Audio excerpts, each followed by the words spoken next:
Hello students, welcome once again. Students, आज की video में हम पास्ट कॉन्टिन्यूअस टेंस से रिलेटेड स्टोरी टाइप ट्रांसलेशन करेंगे और इस वीडियो में एक बहुत ही इम्पॉर्टेंट स्टोरी हम कंप्लीट करने जा रहे हैं। ट्रांसलेशन करते समय सबसे पहले हमें ये देखना ज़रूरी है कि हमारा सेंटेंस कौन से टेंस का है। जैसे अब सबसे पहला सेंटेंस, एक चींटी नदी की धारा में बहती जा रही थी, तो ये है पास्ट कॉन्टिन्यूअस टेंस जो अभी हमने लास्ट वीडियो में स्टडी किया था। और अगर आपने पास्ट कॉन्टिन्यूअस की रूल्स और एक्सरसाइजेस की वीडियो मिस कर दी है तो आप इस वीडियो को डिस्क्रिप्शन बॉक्स में दिए गए लिंक के द्वारा देख सकते हैं। ये सेंटेंस, इस सेंटेंस में हमारा सब्जेक्ट है एक चींटी बहती जा रही थी। ये बहने का कार्य कौन कर रहा है? चींटी। तो सबसे पहले हम इसे लिखेंगे, An ant was floating। Floating का मीनिंग है बहते जाना। तो फ्लोटिंग नदी की धारा में, in the current of water.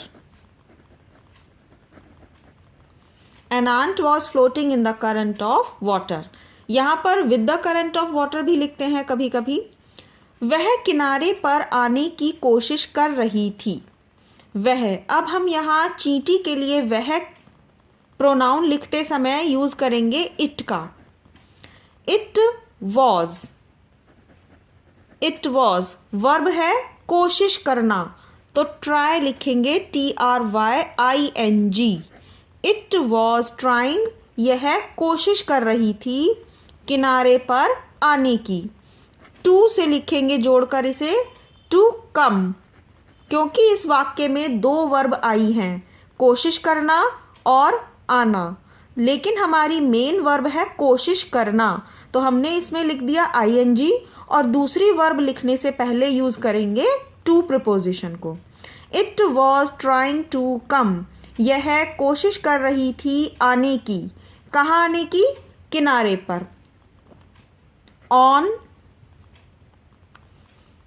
The bank, bank means किनारा भी होता है, तो इस तरह से सेंटेंस बना, it was trying to come on the bank.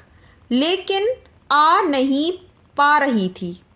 But से स्टार्ट करेंगे, बट वॉज नॉट कमिंग।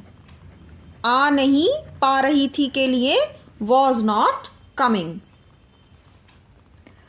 किनारे के वृक्ष पर एक तोता बैठा हुआ था। तो कौन बैठा हुआ है? सब्जेक्ट है तोता, तोता बैठा हुआ है, तो लिखेंगे अ parrot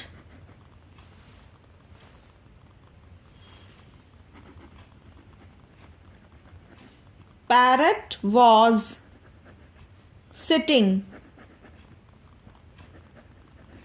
A parrot was sitting, एक तोता बैठा हुआ था। कहाँ बैठा हुआ था? किनारे के वृक्ष पर, तो लिखेंगे in the tree eight the bank.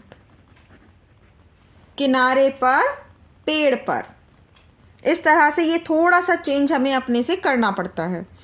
In the tree eight the bank. वह यह सब देख रहा था।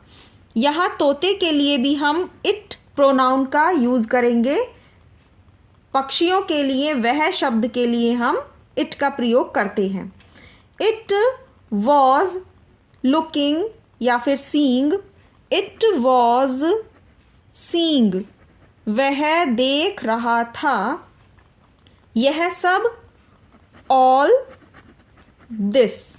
It was seeing all this, वह देख रहा था यह सब। नेक्स्ट लाइन है, उसे चींटी पर दया आ गई। उसे यानी कि इट। इट, ये देखिए सेंटेंस स्टूडेंट्स पास्ट इंडेफिनिट है, यहाँ पर इसे पहचानना भी ज़रूरी है। उसे चींटी पर दया आ गई। पास्ट इंडेफिनिट होने के कारण अब हम इसमें वर्ब की सेकंड फॉर्म का प्रयोग करेंगे। दया की इंग्लिश होती है पिटी और दया आने के लिए लिखेंगे इंग्लिश में फील पिटी। अब फील की सेकंड फॉर्म है फेल्ट। इट फेल्ट पिटी। पिटी या फिर मर्सी, लेकिन यहाँ पिटी दया शब्द ज़्यादा सुटेबल लग रहा है। इट फेल्ट पिटी, उसे आ गई दया। तो आई थिंक यहाँ आप समझ रहे होंगे कि फेल्ट मतलब पिटी दया की भावना को महसूस करना, आ गई। तो इसके लिए हमने वर्ब में सेकंड फॉर्म यूज़ की है। फील होता है फर्स्ट फॉर्म और फील को सेकंड फॉर्म में लिखेंगे फेल्ट।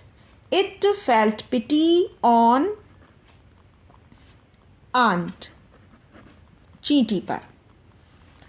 फिर है उसने वृक्ष से एक पत्ता तोड़ा। ये भी पास्ट इंडेफिनिट है। किसने तोड़ा? तोते ने। उसे लिखा है उसने। फिर से हम इट का प्रयोग करेंगे। इट प्लक्ड, पत्ता तोड़ने के लिए plucked, second form. It plucked a leaf, पत्ता तोड़ा है एक, a leaf. It plugged a leaf, उसने तोड़ा एक पत्ता। कहाँ से? वृक्ष से। From the tree. It plugged a leaf from the tree. और पानी में डाल दिया। एंड थ्रू, डाल दिया, फेंक दिया। थ्रू इन द वाटर, और पानी में डाल दिया, पानी में फेंक दिया। चींटी पत्ते पर बैठ गई।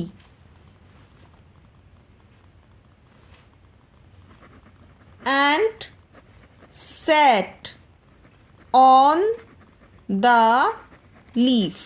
अब ये सभी पास्ट इंडेफिनिट सेंटेंसेस हैं, तो यहाँ वर्ब की सेकेंड फॉर्म आती जा रही है। इसके बाद है कुछ समय पश्चात पत्ता किनारे लग गया। किनारे लग गया मीन्स किनारे पर आ गया। तो आफ्टर सम टाइम, कुछ समय पश्चात की लिखेंगे English after some time. After some time पत्ता किनारे लग गया, तो leaf came at the bank.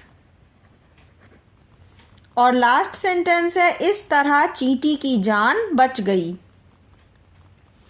इस तरह की इंग्लिश आएगी 10, इस प्रकार। चींटी की जान बच गई। Ant's life